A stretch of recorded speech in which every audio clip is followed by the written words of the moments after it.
Hi, I'm Barbara Chamberlain, and this is an abbreviated version of a talk that I gave at the Games for Change conference in 2013. But more on me in a minute.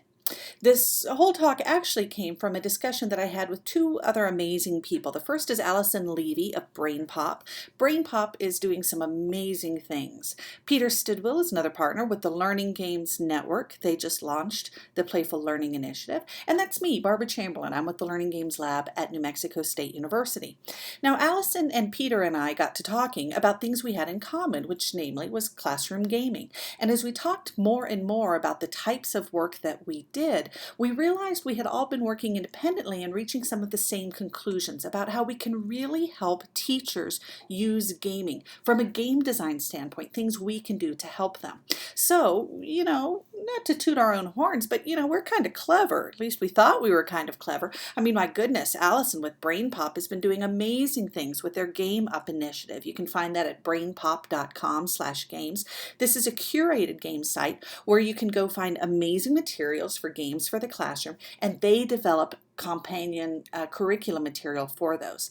Peter Stidwell, he's no slouch, he's a game developer, came over to us from the UK, and he's working with the Learning Games Network where they're launching Playful Learning. Playful Learning, a lovely database of games that asks all the right questions so that you can go to their Playful Learning site and find games, find the learning topics, find how they're rated, find teaching strategies with them.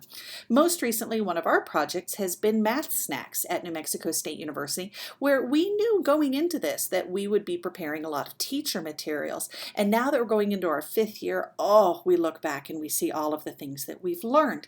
So we realized we wanted to talk about the basic 3 things we knew going into this, which is number 1, we knew we would have to help teachers find our game. Secondly, we knew we would need to develop support materials for our game. And thirdly, we knew we would need to tie our games to standards. These are the 3 basic things that anyone developing games for classrooms should know. But the Games for Change conference is full of very clever people as well. These are people who know working with classroom gaming. And if you're watching this on YouTube, you likely are at least interested in classroom gaming, and you probably know that these 3 things, these 3 key topics are really, they're just the starting point. They are the stepping stone to getting your game into the classroom. So when Peter and Allison and I were talking about things serious game makers can do to get their games in the classroom, we knew that that was just the starting point. We wanted to talk about things we have learned, the things we didn't know until we did them. That's what this talk is about sharing. So number 1, show what your game looks like. Now, teachers don't have time to play a full game. I mean, they'd love to, but your game in their classroom is maybe a 1/6 to an 1/8 of their entire day tomorrow, what they're planning for. And we probably don't want them judging our game by the first level. Sometimes our first level is just mechanics. Sometimes even the first couple levels are about mechanics, and they don't actually come to understand the type of learning until much later in a game, 30, 40, 50 minutes into gameplay.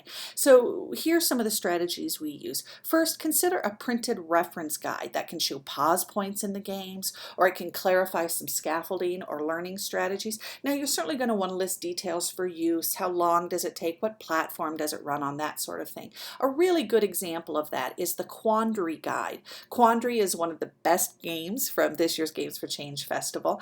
And Quandary has not only 8 pages on what it's about and how it's played with episode summaries, they have this lovely map that you could create as a game developer that helps teachers print this up, take it with them to their next meeting, and they can read and get a very good sense of how the gameplay works, why it works, and what that gameplay will look like. Another strategy is to use photos or videos showing gameplay. Now, this is not your promo video. This is not the video that just gets people excited about playing the game, but this actually lets a teacher scrub through levels, see how level 16 is different than level 4, helps them see how that scaffolding happens throughout. A nice example is one of our friends, Filament Games, has done a really nice job with this. On their main page, you can watch their video about their game, or you can just scrub through the thumbnails on the bottom and get a really quick idea of what that game is like. Now, as game developers, we can also give hints in game design. Let's take a look at Ratio Rumble, one of the Math Snacks games. Now, the core concept of ratio rumble is similar from one level to the next, but those levels change. So in level 4, you're using whole numbers in a simple 2-part ratio, a 3-to-1 ratio there. But notice as we go to level 7, there's a very subtle hint there. We start going to 3-part ratios, a 1-to-1-to-1 ratio. In level 10, those patients are then put in halves, and your strategy has to change. By the time you're on level 13, you're working with fractions in a ratio with half bottles and a 1.5-to-1 ratio. So in our printed guide, we can tell teachers that these levels scaffold through, and then there's subtle hints throughout game design that teachers can use to see how that changes throughout gameplay. Now, a really great way to figure out all the things you want to tell your teachers is to just submit your game to playfullearning.com. The submission process is valuable, even if you don't end up hitting submit when you're done, because they ask all the questions you should be able to articulate about your game. What's in the game? How does it meet a teacher's need? What support exists? How can it be used? How do they know if it's good? It's a really good process to learn from. Okay, strategy number 2, show how to teach with your game. Now, we know that there's a lot of good materials out there for teaching, but your teacher may be using games for the first time. Your game might be significantly different from other types of games. Don't be afraid to help giving overall strategies for teaching with games and specific helps to yours. Certainly consider creating a guide for teaching. We talked about that a little bit, but part of what you can also share is a theoretical framework for why your game is valuable in the classroom. For astounding teachers, this is all they need. They just need to know, what were you thinking when you created the game and how is it going to help?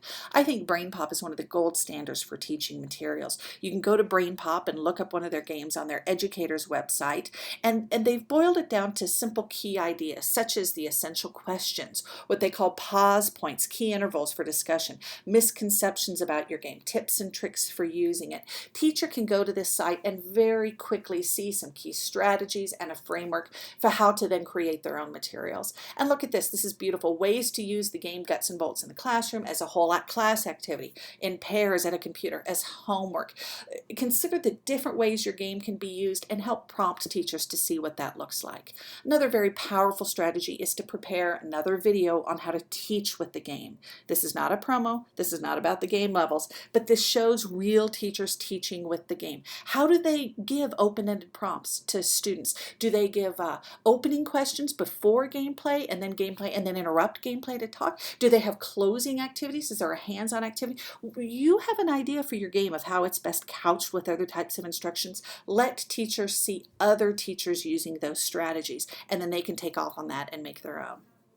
Now, of course, as developers, you can also give in-game help for this. Let's take a look at Gate, one of the Math Snacks videos. We have a practice level in Gate where you can go into the practice level and see exactly how the levels are different from one to the next, and you can play it as a teacher in front of your class, and it's a no-lose state. You don't lose any health, there's no timer, there's none of that. So a teacher can put that up in front of the class and keep playing with it and stop and point to different things in the class. It's also great because the students can practice as well. So this is a powerful way to give teachers the ability to teach with the game in the class with much less stress.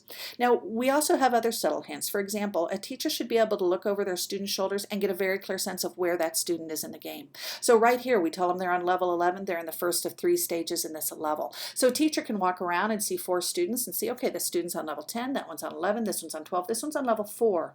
I might sit down with the student who's level 4 and talk about strategy a bit. So help the teacher know where the student is progressing. Okay, strategy number 3, work with teachers in classrooms. And you know, holy cow, this is the most important. Of all of the strategies, this is the most important. And I know you're saying it's like flossing, you know, or maybe, you know, saving that 6 years salary, whatever. You probably think it's a really good idea, and you know there's going to be a point in time when you wish you had gone back and done it, but you're probably not doing it. Because let's be honest, getting into classrooms and working with teachers and students, it's hard, it's time consuming, but oh, hear me when I say this, it's worth it.